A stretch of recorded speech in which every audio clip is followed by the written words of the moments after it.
la mboka ye. Wele tosuwa babimisa na poasa. Badepite to votaki bazo salarien. Bazo salarien. Tokende na fula. Bazo salarien. Bazo salarien. Togo tolega na mwamba. Bazo salarien. Bazo salarien. Tokende lukunga. Bazo salarien. Bazo salarien. Baboko kuna kibembe. Bazo salarien.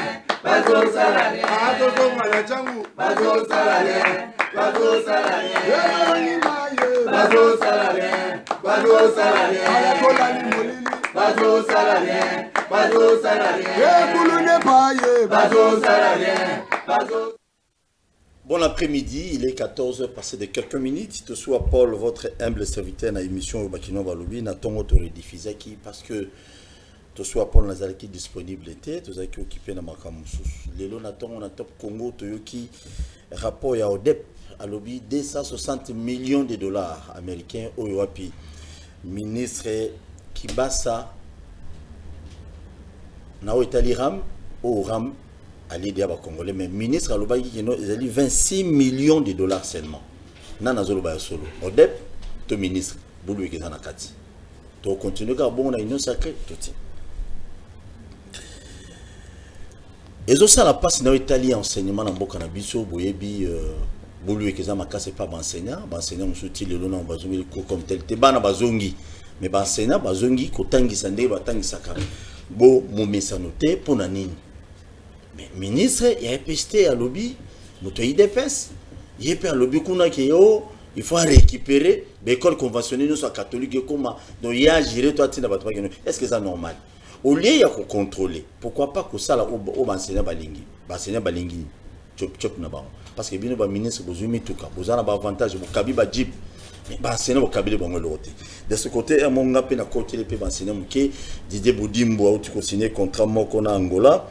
Wapi toko kabulana bango pourcentage na Italie masolo ya pétrole mais on dirait moi ba contrat bato bazo signer bato union sacrée bo signer za pena bien pour likamo ya Angola bozui izine ya ko bongisa mamo Italie or Nicolas 6 millions de dollars ba ki o créer izine na Rwanda wana bolo bani zo biloko commission de contrôle des armes. Invité à biso après-midi à Lelo, Ezali Ndekonabiso Mike Mukebai. Mike Mukebai Boni. Madame Ndekongai. Kimeza. Kolo akobate la ndenge na baka. Tant que on a Congo tambola bolu que ça vous fait comment? Et au sein nga passe parce que yo pose un union sacrée. Yo pende oza ko semisa makasi obi ko tambola bulu yekete koko soyali. Makasi. Koko soyali kasi ezatete ko tambola bulu yekete. Yo sanga moté en passe ko lekele kwa Kabila. Pone le kwa Kabila nga na kino opposition. Lelo biso nde toko kamba. Biso tende to ali liboka ya monene o ba bengi na li français majorité. Soke ko tambola malamu te ekozanga passe pona monite biso bato l'on qui est lié par les Congomani, tu comme na bokonzi. Tu comme zonga makamu susu o to telemelaka. Na koebisa mokonzi mboka.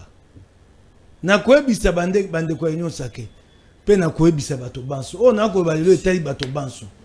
Ba Congomani ko banda na politicien. Ndeko ba o ba ko bongo la Congo. Yali ba o ba kondima komi tumbambeka. Ceux qui accepteront de se sacrifier, ce sont ceux-là qui changeront le Congo. Ce qu'on dit, comme tu m'as kate. Ce qu'on t'a dit, poto zobandako, poto zomituka. Vous avez carrière minée. Na obi na yondeko, to ko manali bungu tulu le kwa kabe na lobi yango lelo. Ata ba ba ko zobo konzi pe sima na biso. Ne changeront le Congo que ceux qui viendront en se disant que nous nous sacrifions. Nous nous oublions. Congo ça n'a pas si moko hein.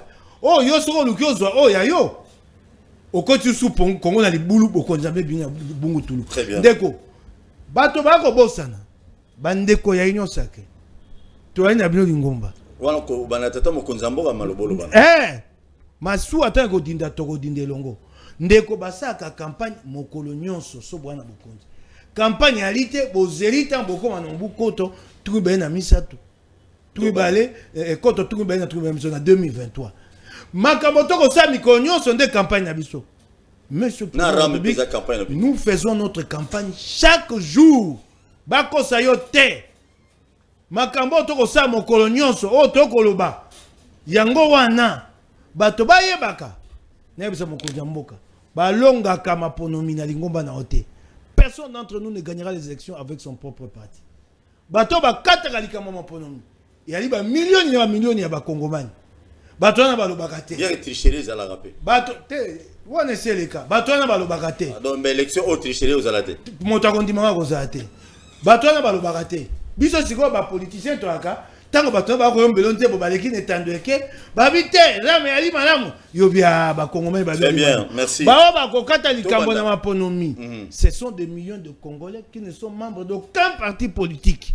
Très bien. Oh, bah, benga, le côté français, majorité silencieuse. Merci, honorable Maki Mukebai. Tout banana makamoya EPST, ministre Alobi, il faut récupérer l'école conventionnelle nyonso et puis atin naba ki ndeko landela yango malamu malamu pona nini bansenya bazotangisa te. À cause on a raison to ça. Ndeko baye bate likambo ya kela sofele et likamo petete. Et comment mina kata mobeko likundi te sengeli kela se alofele. Bato kabia yo ba ko chola biso bango bakoye ko sala ngote basali mibu na bokonzi 18 ans na mobeko likundi wana etiami banda mobu koto mibale na motoba 2006 tele yo batikala ko salela te balongwe awa batikala ko salela kela sofelete sika tango mokonzi Félix akomi e bonga ekomi tuna motuna to sa boni to salela yango na noté likambo kela sofele to banda na ba province ba biso mi balé ba banda ka te bati kokosa to banda na no malembe so bandi na province moko mi balé baninga kune koko ba ko monter en passe ya bisa mobulu ba banda te lokuta na ba bato lokuta to mituni to saboni to banda na noté makambo kela sofele to banda na ko lengela yango to kokokisa ngo mokoni po to banda yango mokoni yambo kabi mala moka to banda yango to bandi yango na passe nyonso ali na kati yali petete balakisi na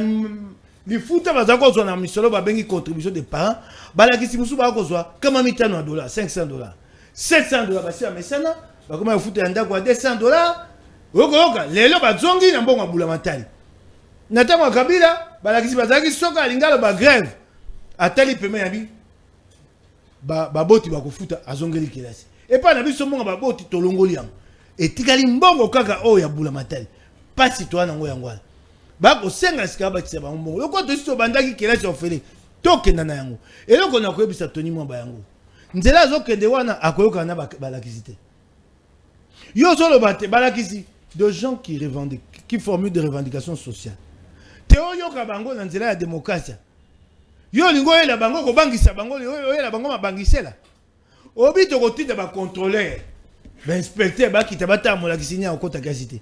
Bakoko takelasi, on verra la présence physique, mais ils vont pas enseigner. Si vous du foutaine. Tant qu'on va contrôler le bakoya bakei. Bango ba bimi na bangoti. Bakei na bango. Bango ba bakei na bango. Biloko ko sala no ko lekisa ngonga. Et sengei to swana balakisi. Mbala mosu to fuka mela bango to bondela bango so mbongo ya lite. Yali ya koluka banzele belete. Sikaya zolo bate Tony Mwamba. Ngama ba diplôme wa minene ya Congo yo. Professeur de droit. Rien que sur le plan du droit. Na continue na makambo soute. Ya moni penza te ali pete. Aka matabete olonyo so ba katoliko. Azongi sa yango pa bula matala bite apete. Ya kokelo kwana. Ya linga pelisa moto. La guerre babi.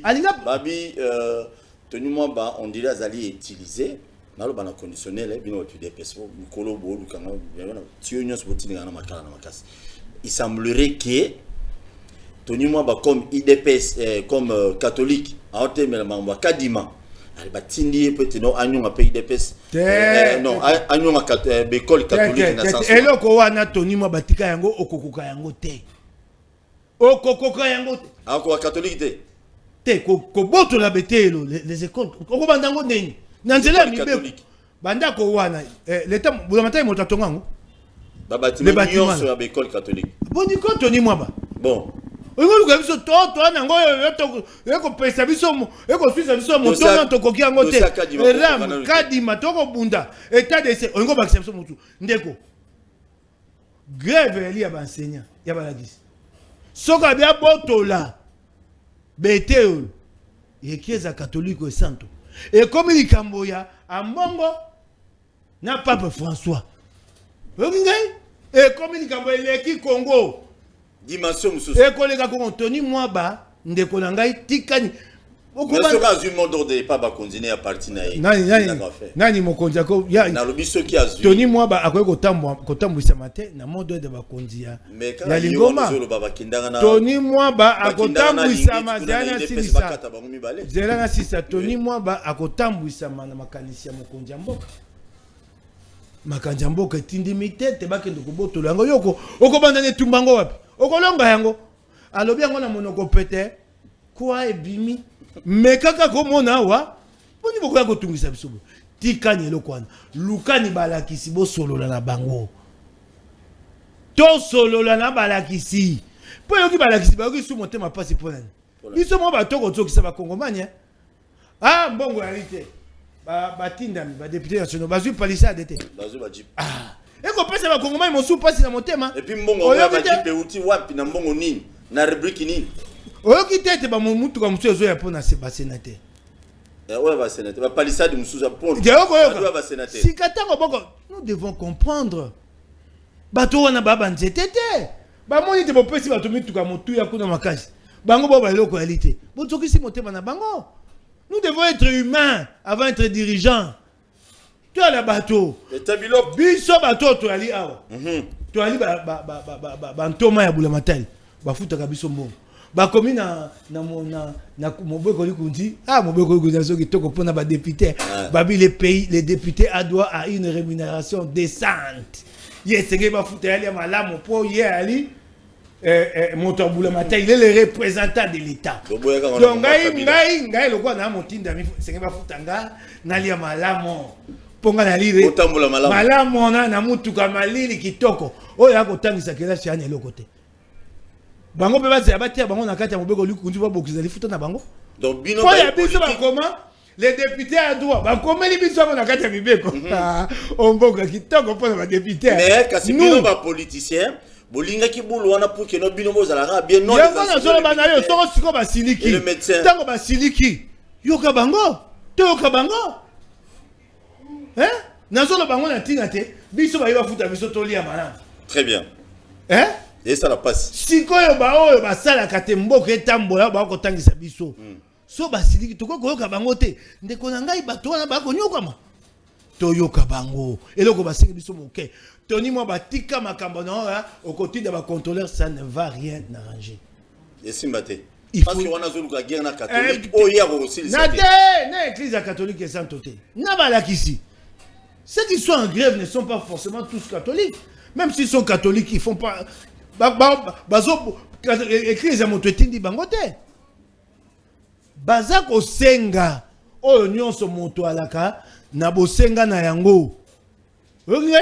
Baza ko senga kolia komela kokenda kelasi très bien eloko ni ba ko senga eloko oyo biso ngai ba komi ngo oyo nga ba komi na mobeko likunzi je suis un privilégié député il faut arrêter cette société de prière oyo ngai ba komi ngo moboko mais les députés a droit à une rémunération décente oyo ngai ba komi ngo na kati ya mobeko oyo ba kongomani musute tete donc bato kabila basala ke longo na mabe mabe ya kosaka te loko abiso toye pona ko bongisa mboka esenge totala yango faut changer yango ko bongola yango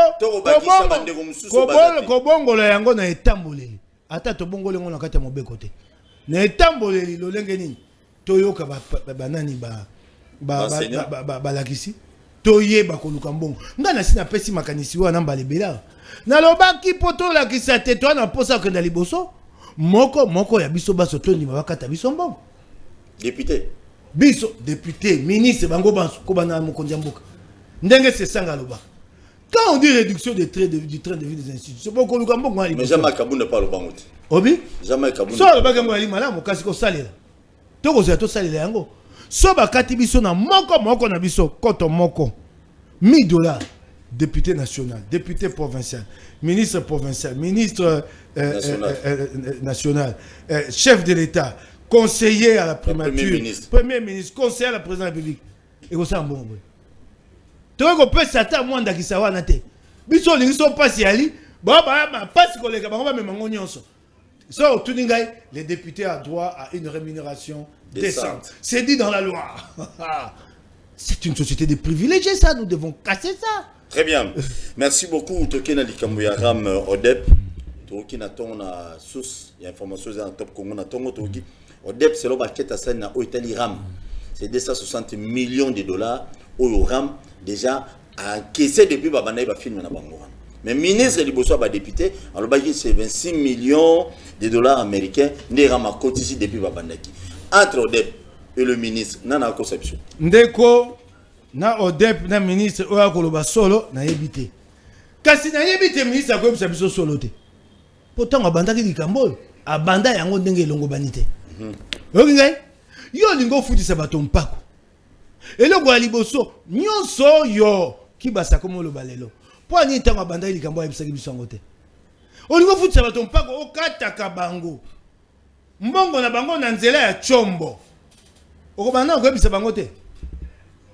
Et Sengela qui na libandela qui basa na pas été c'est même ça va kongomani toko kata bino mbongo et kozala motuya boye et ali pona lifuta boye to sa na mosala boye bondi mais ali pona bola mo Congo et loko wane banda ba yebisa biso to la muki bebe bo chombo mbongo ke mikolomi sa to mine mitano yoto le kawa na yo ki passe aram hein obi na yo ki passe aram ndeni allez na libenga na ngai te na pesi mwana nga ya mibuzo na moko 11 ans abi papa tianga unité na chombo na pesi mwana 3-4 mi fa ba tia mwana unité na chombo nga avandi libanda mwana kote mwana bimi papa rama lienga nyonso. Mais c'est quoi ça? Mon fils de 11 ans. Donc Ram allait mon Mike Mon lienga c'est quoi ça? Il y avait tabilok quoi. Ram Salima be moi Mike. Na yonga mo pena mwana nga abi nga na pasi. Papa va dwinga papa m'a tout pris. On les fait payer une taxe. Oh bah c'est la minère. Bah yebisa yangote. Tokei malembe. To yali na nyo saké to lipo na bongisa mboka. Beta biloko. To ya wate po te moto sai mabe to bomba ye. To tika biloko wana. Bon. Balobi te Ram ali pona ko bundisa. Ko sisa moyibi ba chombo pour lutter contre les vols de téléphone. Yami balé Ram ali pour la lutter contre la contrefaçon. Bate ba chombo ya mabe ko taka awate. On a la question de Makamonso qui basa alobi ya solo te. Ya lokuta. Beta biloko qui basa. Les vols de téléphone. Ba compagnie nyonso ya ba chombo awa. Basi basali lo lengete soki ba yibi yo chombo. Ozui babi numéro moko na kati ya chombo. Comme na numéro email. Soko pesi na numéro email ba ko yebisa ona esika chombo no yani. Sopo lingi ba tumba yango. Esa lisute ba ko tumba yango. Ok, Beta biloko. Et le téléphone de téléphone, chaque opérateur de télécom le fait déjà. Bon, si vous avez pété ça, vous avez ah, bazo ba unité na biso po asala contrôle ya vol ya téléphone. Où est l'équipement? L'RPTC a l'équipement où? Ces équipements sont installés. Il semblerait que nos ingénieurs n'ont vraiment besoin de servir à réseau de communication. Parce que les opérateurs peuvent le faire avec leur propre personnel. Wapi yango engo bate la raison pour laquelle Ram est créé, la première raison ezali yango ya soloté. Yami balé ah kibasa tika koloba boyendeko. Beta biloko alobini. Tolinga Congo. Babi te Ram ali pour lutter contre la contrefaçon. Contrefaçon yango bate chombo ya mabe oyo kotaka na Congo, yango ba okata biso mbongo na Ram. Pote babunda chombo ya mabe kotaka sute ndeko. Chombo ya mabe kotaka api na frontière. Na Nicolo frontière, bula matalité. Na frontière ya mboka, batia OCCT. OCC ali pour contrôle de qualité. Yo bula matali yo moko, otingi ba chombo ya mabe koti na mboka, si mangala futa mboka, mbongo popo no lukango pa yali. Vous comprenez ça? La contrefaçon arrive ici où? À partir d'où? Les frontières. Yo bula matali sa mosana yo. OCC contrôle de qualité à Eliwapi. Si quand moi je paye l'argent pour contrer la contrefaçon. Et ça n'entend. Si quand la Gisangai banda bo bandi Ram, bachombo boni, oh ya mabe, ya contrefaçon, oh bosi bokangi. Montre-moi. Mais ministre Albert Liboso va député à lobby sur 25 000 sur quoi? Moi na mobe ko ba lobby so kangi eloko ya mabe ya contrefaçon, ba bomaka yango batumba yango na moi. Quand fait la saisie de compte de la contrefaçon. Balakisa ngo na moi po bato o basala ngo bazonga sima. Pe ba kongomani ba mona mosala wana. Au moins na teso bakangi bato na banini ba lotoko bang. Batumbango na moi te. Wa pepa. Comment vont me faire payer? Comment vont me faire payer la lutte contre la contrefaçon? Non. L'État, c'est à lui de sécuriser les frontières. L'État, c'est à lui d'assurer le contrôle par l'OCC. Et comme tu as dit, Ram et Ali Nati Nati. Neko, et loko ya Ram et Sali Bakongoma n'est pas si. Toke banalobite, chaque jour de notre mandat est un jour de campagne. Bakongoma va zoka motema pasi, bakoya ko futi sabiso yango, botika ko sakana, biloko boko sala wana. On est comprendre. On m'y l'avait déjà. Et le côté. Et le comment est simbi ba kongoma le quoi ram na bien côté po, ram ke pa ba bola banson et zu bango ya moke na yango. Soko to sai mabe, to ba ko yambola pe ko bongisa. To sa lo ka ba ta PPDT. O kangi yendo ka bina signaler o memanga wapi. O kingai, to ba ko yambola, non, to ba ko yambola. Wala mta PPD. Wala ba ka ko ta li français. Quoi, l'erreur est quoi? L'erreur est humaine. Il persévérait et diabolique. Mais t'as mis l'op. Ok, ngay? Bah t'as fait perdre ce massé. Bah quoi il va t'as fait perdre baza na ndakisa wala kisabisote. Na makambo etai ba monsieur ministre oyebi yango. Ministre ya transport na tango ya na base na tango ya nani ya crash moja na Kingasani. Ya Kingasani na tango na base ya Gizenga. Apekisaka ba Antonio ve pumbo esusu ate. Ministre délégué pour l'élection, il y a président, son cool. A dû arrêter Abi. Antonio veut Pumbo. Antonio veut Pumbo et quoi, bon, bateau. Bateau, pépé de Babikisa Moutouana. Mais t'as mis l'op. Babikisa Moutouana. Vous, les gens du PPD, vous n'avez pas de leçons. Inza, Yoka Biloko. Bon, on a leçon, elle a fait un cool ici, vous l'avez sauvé ici. À part Wana. Vous n'avez pas de leçons. Non, aucun ami qui était dans la tina au soir, na bangote. Bandoki, bana makila, na maboko na bango. Ex, pépé de Bahal Makila. Bon, tout na bango, perenko, ezakayanen. Perenko. Bon, tout dans Perenko. Bon, c'est la scotre au Bissano Biloko. Non, Isanan. Perenko. Bakamata Perenko contre Sengaga Sila. Bamatisa contre Perenko en violation du code pétrolier. Jusqu'en 2043. Qui est le patron de Perenko? Bonito Sabino? Chadari. Et Kopimao. Les lots, n'a pas eu le yango. Hein? Bon, Kamata. Bon, Bouki Mobeko. Perenko contre Nae Komakana Souka. Ah, waouh, mon sikate, 2018 ans. 2017 au monde bakendaka na kabila na neni bango so bakei na Perenko au mitu na kate les Cambonines bakei kuna ils ont prolongé le contrat jusqu'en 2043 au détriment de l'État. Pétrole au Perenko abimisa nani atala qui connaît la quantité mais bino watunyo saki boko kanga makambo lelo mokonzi mboka kotala ngo mibumi balete zaki ya kokoso mokonzi mboka na ko balikambo ngo kotala abanine siko ate akotala yango likamba Perenko.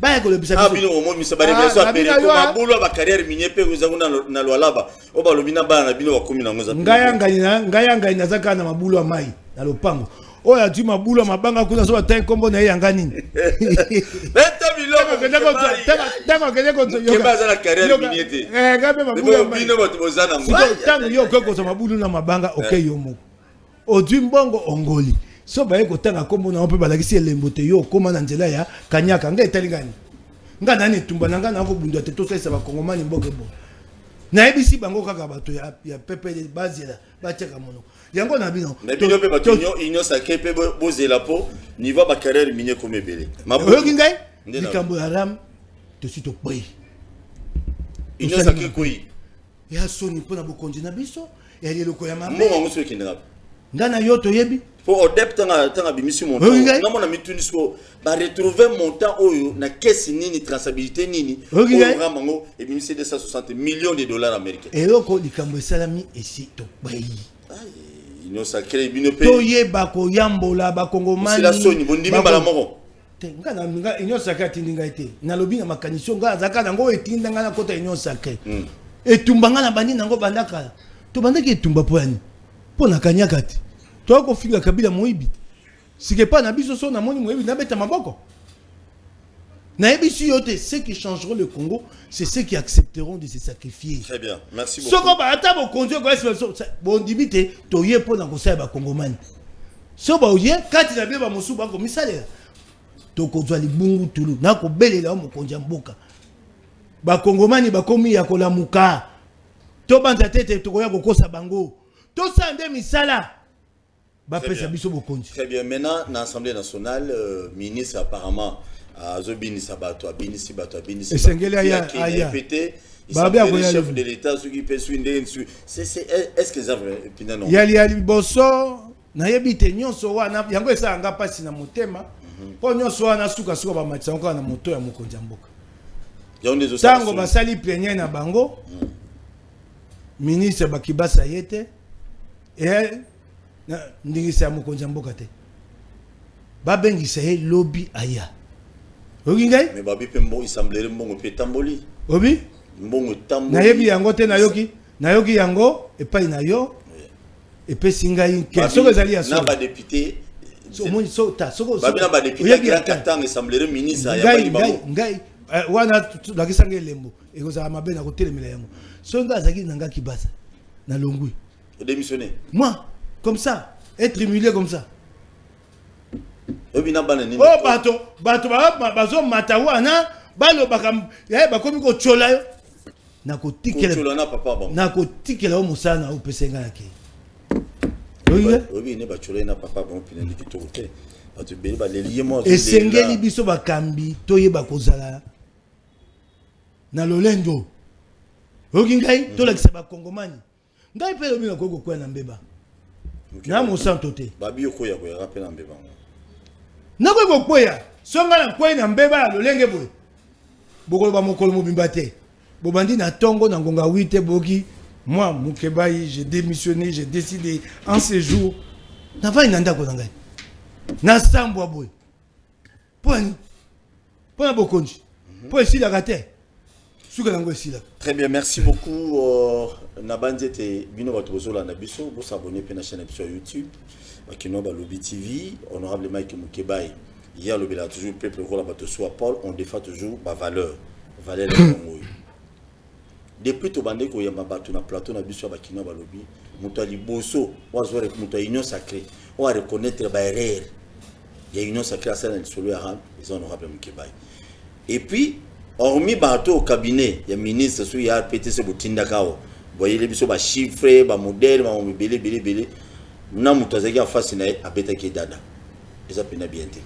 Semblerait encore tant on attend une vidéo wana ya Gilles, il y a parlé ya ba parlementaire debout ya IDPS ya Zandu. Lelo. Bazo benga ministre Moyipi et ça il passe. Na bino ba IDPS. Pour reconnaître que non ministre Salimabe. Et c'est ça, mboga démocratie zali bongo zala te ba militant. Gilles yemo route vidéo na jikona ba émission musu na tchela bino. Gilles a lobby ba pesi ba to ba mbongo na ba militant des pesi na ba combattant musu pour ba défendre des rames. Ça les soni. Ce que za soni maloba Gilles a lobby. Ça fait quand même honte mboga na biso que na corruption. Mbongo zo bima. Ceux qui ba ko ce ministre mo il y a des millions aux circuler les moments enseignants Foutiete, nité. Les amis qui tout. Honorable commission de contrôle, il y a Mindu qui est en Bogana Bissou. Nous allons maîtriser dans le cas. Ndekonanga itala.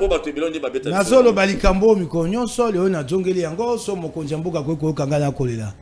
Toyi na commission monene comme nango commission nationale de contrôle des armes. Na este kuna bokenge yalité bato bako kufa. Na bokonzi ya Kabila commission nationale de contrôle des armes bako tala yango atate. Et bon, mboko eza na bitumba boye. Toyebite bitumbo yo bokenge zangi na este. Et ali mingi po nini? Pokuna minduke kotaka ebimaka ndenge lingi. Sika commission monene lokwa commission nationale de contrôle des armes. Ba pesa bango makokite eloko te ba futa bango te na suka sanza. Ndenge Kabila salaki bango.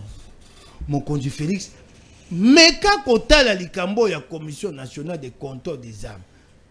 Baza bato ba yebi makambo ebele. On a dit na bango makamosu to ko sukisa yango. Et tumbo mokonzi mboka ali nango pona kanyaka na mampinga. Bango ko sunga. Po kanyaka na mampinga ya mingi na pena nzela ko teka mandoki. Oyoki te commission nationale des armes basaki mosamo ko malamu. Banda Kabila doit bokonzi te kei bazali ko lingate basa babengaka marquage ya minduki. Bati ya mandoki bilembo. Po soka ke pa banguna baye ba te ke pa banguna. Baye ko bandango basa yango ka mwa moke na kalemia. Si on va kanga banguna boy na minduki kama o bataki bilembo minduki tukumine 40 armes et jomi na maboko ya banguna bakanga bakonze mampinga na ya kalimi bali ya banandolo Et allez là comme on est pour na kokotisa kimia na mboka. Marquage ya Minduki. Na monanzela ya commission nationale de contrôle des armes. Et allez là comme on est.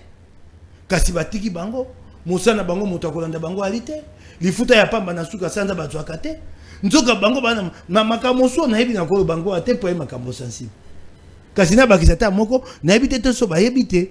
Commission nationale de contrôle des armes bakenda komona te organisme moko nje moko ya bato Amerika ya laka. Nzoka baka espion. Nzoka baka espion. Espion ya banani. Ba espionner biso. Ba espionner biso. Au profit du Rwanda. Oko yoka ngai na koba mingi ate po bato bakoyako koloba wa Rwanda esu Rwanda. Oki na suki be wana. Rwanda. Commission nationale de contrôle des armes. Motokede komona likambo wana. Te ba ko espionner biso.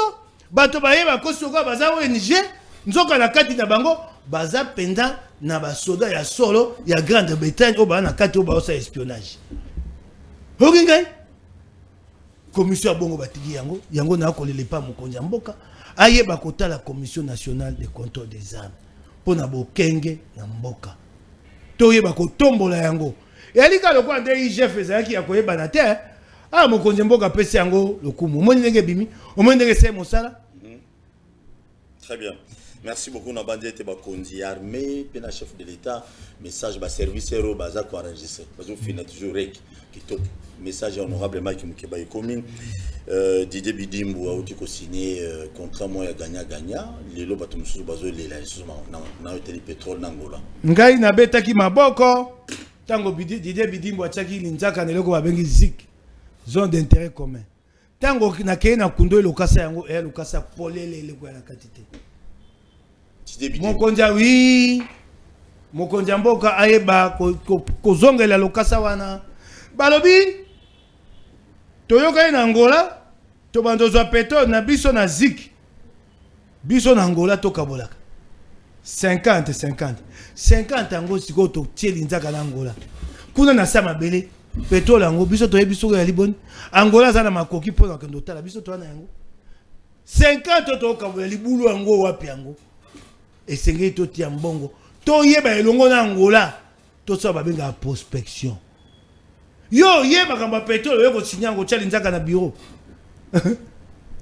makambo ya pétrole eza na sa mai webe za sa mai epai wapi 2500 mètres 2500 mètres yo sika yo na bureau hotel nzaka oza na moto akiti kuna te bato ya biso epa na biso ngambo baka ota kuna te Angola moto ya biso to bando kabola 50 engo bate contrat o Angola lingo kosa biso Angola lingo kosa biso na zik esenge to kana Angola to sa prospection totala libulu yango po ngai na ko banyo swate na bombeli omususu nazali na basango balobi na ngai pétrole wani ali ebele na mibu ekosala mibu na mibu oyo basi bamoni kwa na se Angola yebi yango biso to yebi yango te ba compagnie minene oyo ya mosala pétrole ba yebi yango ba ekokosa biso abi bote alinzaka na ziki 50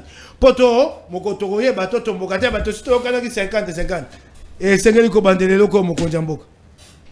Est-ce que Mike Mukeba baya ka kosama kamba pétrole na bureau te bidim bakina na terrain okinga liboso te ya kotel nzaka esengeli ba kongomani bakenda ba expert bato ba mosala wana o ba koki pe ko dinda na se ya mai wana bakenda bata soto wana bango te toluka bango ata ya kodefa ata ya kosomba on doit expertiser donc les lots appelés contre les solo ya usine wana ya raffinerie ya oil na Rwanda babi ya wolo to ezali soya eza ya biso te wana yali ya bango moko soya coltan mais bagino sine ba mikandani obi très bien merci beaucoup wana eza ya bango mo bato Rwanda basa ya coltan Mike Mukeba mutuna ya suka yango et puis ata yoka na pesa ba kongomani toli ba kongomani botika ka olela kamikonos eloko ekozanga biso surtout na solo Rwanda po to kotombola Kongo mboka monene te so Kongo mukomo ekomi mboka monene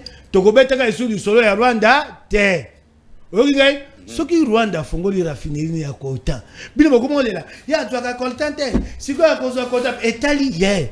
Boy bisande ba konti. So ba yiba na Congo to. Ba to telemende to kanga biso ndelo ya mboka. So Rwanda ça makamona. La Belgique gagne beaucoup d'argent avec les diamants. Ba noko ba mabulo ya diamant. Ba benga ngoni. Oye zakala mver c'est sika diamant ya mokile tambolaka.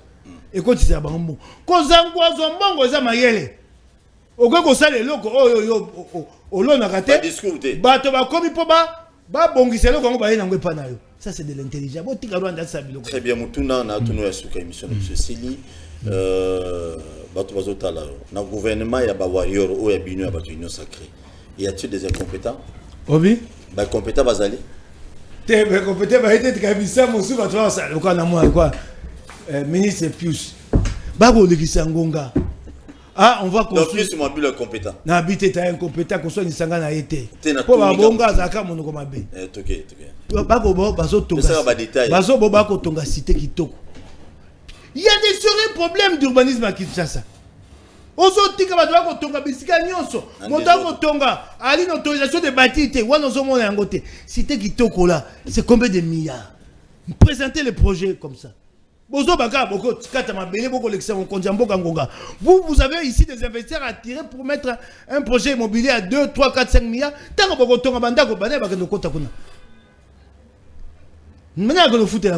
Les Congolais n'ont pas de pouvoir d'achat. Et vous avez des projets pour les Indiens,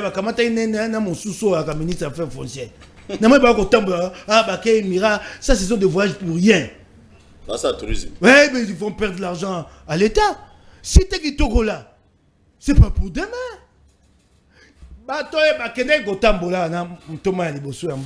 Les premiers ministres, ils sont allés encore en villégiature. En Égypte, la nouvelle ville de Caire. C'est 60 milliards. 60 milliards de dollars. Il y a 200 000 ouvriers sur ces chantiers-là. 200 000 ouvriers, s'il te plaît. Bazo critiquer yango babimba monsieur otamba mamote batuni motuna babi lokola la ville du Caire là ya lokwe pa na bisoti oali na engumba kisasa les ambassades sont installées dans les centres-villes dans des concessions qui coûtent cher le pango ya ambassade à Belgique ou à Boulevard et cause à 6 millions 8 millions de dollars ndako ya ambassadeur au bord du fleuve le pango ya ambassadeur et ambassade des États-Unis c'est des millions de dollars ndako ya ambassadeur le long du fleuve c'est 3, 4, 5 millions. Ce qu'on l'ongoli ngumba qui ça a. Au côté angwe paye moussous. Tu demandes aux ambassades là de faire quoi? De vendre ici, d'aller s'installer là-bas. Nous avons d'abord des problèmes pour mettre Kinshasa. Le plus grand défi, c'est qu'il faut faire de Kinshasa une ville. Kinshasa n'est pas une ville. Et ton amate? Batonga yango, non quoi, bandoko batonga yango ndambo. Tobakisi yango ya mabe ya kosakana te. Ozo kangai. Et si quand les botos m'appellent des autres, n'a pas y'en a les Camerounais. On a la télé. Sur mon compte, on a quand et taliban. Ici quand même les cacanacés à ma belle, n'a pas terrassé. Bantélé Kangama, Hogingay et Bongina nous comme ça qui ça et Ngumba solo. Comme son ville. Il faut faire des villes et là on a amené un projet utopique, chimérique qui ne sera jamais réalisé. Si tu as bakangani na yena ministre il a fait foncier ba ko tambolaka batia ka ba réseaux sociaux c'est n'importe quoi ça. Donc à quelque chose compétent. Habité ba compétent yo lui-même c'est compétent. C'était Bengi Sabango qui explique les projets. C'est quoi le projet? C'est combien de maisons? C'est pour combien d'années? Durée des travaux. Qui va financer? Banani, c'est qui les problèmes? C'est qui vont occuper ces maisons-là? Très bien, merci. Yoka, Namboka Mongo où les gens n'ont pas de pouvoir d'achat. Vous vous lancez dans des grands projets immobiliers, des projets grandioses comme ça. Oui, les autres, combien d'entre nous, à part il y a Bandal. Et tout là, c'est un projet foireux. Ça, c'est un projet de blanchiment d'argent. Toi, tu penses qu'un opérateur immobilier sérieux, à quoi il y a 2000 $. Loyer 3000 à Bandal qui va venir. C'est un projet de blanchiment d'argent. Très bien. Merci.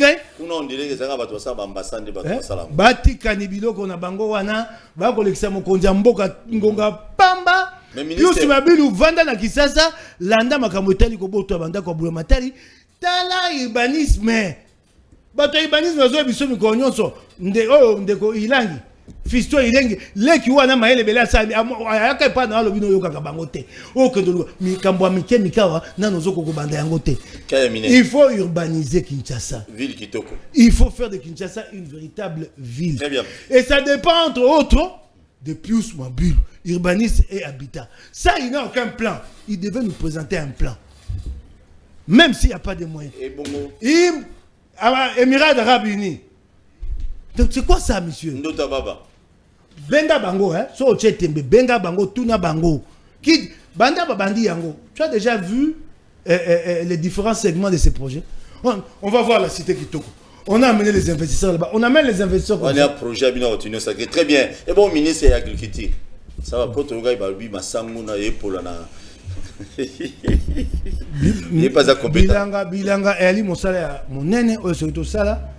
Na sepeli mingi ndenge na moni na nzela kanya makasese to bandi yango na pesi longonya na mokonzi mboka po tango bato bako chola biso bako ba pete to na makambo malamu to sali lukwa makambo ya lingeti IGF yebana kate lelo IGF ngwana ko tambola mbongo boya matali zozonga na sanduku to matisi budget to yebite banguna na biso bako luka epa ko tambola te ba chola biso. Ah il faut ça la malamu pour chola biso.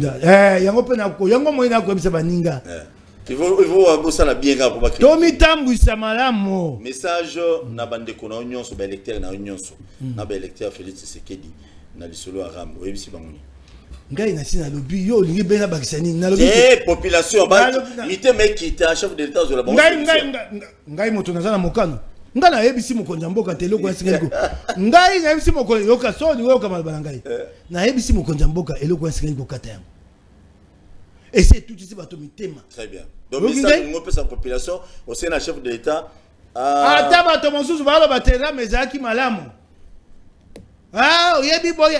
Et salamaki mabe bato bayebiti na ngote nzela mbongo nango ekotaka emona na kate. Très bien. Na sanduku ya bulamatali mbongo wana bato bako mona ngote ekeli na nzela mosusu eli malamu te. Eli malamu te. Biso to ali bato ilo sacré. Et sengeli toza bato ya pole to bunda peto to bunda peto na pole to bunda ki pona yango sika ekomi to la kisanda kisa. Très bien. Ba oya biso bakokwa na libulu so akwa na libulu bobengi sango mokonzi ba yeba pakoli ye mafuta ya suka pakoli ye mafuta botiki ye wana bokobi toko sa pona kobongola Congo to ali apona kobatela songolo te pakala te. Très bien. Merci. Merci Nabatino Sobolandi Biso, tozaki na honorable Mike Mukebai Elia Lingwala. Ye na lisolo ramo boko voter les sous parce que awala ba député bo mona te ko ba boete bato ba ko na campagne. Te non. Te loin de là parce qu'on a vu d'autres élus. Ba ko bona ko sango pour la campagne. C'est ma conviction profonde. Oui. On a une conviction on a ce que ezali ko kutana le petit peuple wana oba okataram na sous oba rolobate non ya on a le bibongo parce que mon ba député nous sous dans l'Assemblée nationale ba luma corruption ba telemi ba siliki donc ba liai kanyaka. Très bien. Ba député boye ba que 2023 ezali koya honorable Mike Mukeba a rappelé bino yango soki bo liembo ya corruption na bisoki de ba lobi mbongo tamboli ki basa tamusi mbongo de ba lobi tamusi mbongo ponde non beaucoup ça a été dans l'Assemblée nationale bitali bino rendez-vous na 2023 tokutani à tout à l'heure. Merci. Congo to telema to lobela mboka Wole to suwa ko bimisa na poasa. Ba député to votaki bazo salarien. To kende na funa bazo salarien. Congo to lega na mwamba bazo salarien. To kende lukunga bazo salarien. Na boko kula bibembe